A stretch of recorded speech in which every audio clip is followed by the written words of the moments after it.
বাণিজ্যিকভাবে জনপ্রিয় হয়ে উঠেছে বস্তায় আদা চাষ। স্বল্প পুঁজি বিনিয়োগ করে অল্প সময়ে উচ্চ মূল্যের মশলা আদা চাষে বস্তা পদ্ধতিতে ঝুঁকছেন কৃষি ও তরুণ উদ্যোক্তারা। সম্প্রতি ফরিদপুর জেলার আলফাডাঙ্গা উপজেলার টগরবন্দ ইউনিয়নের টিটা গ্রামে শুরু হয়েছে বস্তায় আদা চাষ। টিটা গ্রামের জাহাঙ্গীর মিয়া, মালার মাসুদ পারভেজ, ফরিদপুরের বাহারুল ইসলাম মিলে ১.৫ একর জমির মাছের ঘেরের পাড়ে বস্তায় আদা চাষ করছেন। এ পদ্ধতিতে আদা চাষে এলাকায় রীতিমতো তাক লাগিয়ে দিয়েছেন তারা। বস্তায় আদা চাষের প্রক্রিয়া ও পরিচর্যা সম্পর্কে ঢাকা টাইমসকে আরেক উদ্যোক্তা মাসুদ পারভেজ জানান, আমরা আশাবাদী মোটামুটি লাখ ২০ টাকার মতন আমাদের ৯.৫ ব্যাগেল ২০ লাখ টাকার মতন আমাদের আসবে।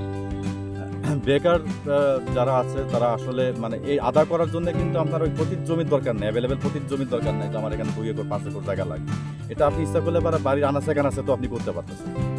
আদা চাষের জন্য বস্তা, বেলে দোআঁশ মাটি, ছত্রাকনাশক স্প্রে, পানি স্প্রে ও কীটনাশক দেওয়া লাগে। চৈত্র বৈশাখ মাসে আদার চারা রোপণ করতে হয়। ১১ মাসের মাথায় আদা বিক্রির উপযোগী হয়ে ওঠে। পচন রোগের জন্য ১০ থেকে ১৫ দিন পর পর স্প্রে করতে হয়। ভালো বীজ ছাড়া বস্তায় আদা চাষে লাভবান হওয়া যায় না। পরিচর্যার ক্ষেত্রে আদায় সাধারণত ছত্রাকের আক্রমণ বেশি হয়ে থাকে। কাণ্ড পচা, গোড়া পচা এবং উপরে কিছু ছত্রাকের আক্রমণ হতে পারে।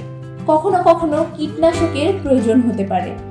আলফাডাঙ্গা উপসহকারী কৃষি কর্মকর্তা রাকিবুল ইসলাম বলেন, পরীক্ষামূলকভাবে এই প্রথম আলফাডাঙ্গাতে বাণিজ্যিক উদ্দেশ্যে বস্তায় আদা চাষ করছেন চাষিরা।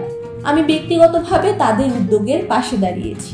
এই অঞ্চলের সর্বপ্রথম বস্তা পদ্ধতির আদা চাষে সফলতার আশাবাদী রাকিবুল ইসলাম। সেই সাথে তরুণ ও বেকার উদ্যোক্তাদের বস্তায় আদা চাষে সকল প্রকার সহযোগিতা করবেন বলে জানান এই উপজেলা কৃষি উপসহকারী কর্মকর্তা। তার যতটুকু হেল্প প্রয়োজন আমার সাথে কথা বললে বা উপজেলা কৃষি অফিস বা আমার যে কৃষক তাদেরকে তো আসলে আমি জ্ঞান দিয়েই দিচ্ছি যে কিভাবে চাষাবাদ করতে হয়। তো তাদের সাথে যোগাযোগ করলেও ইনশাআল্লাহ তারা বাচ্চাটা আগায় নিয়ে যেতে পারবে।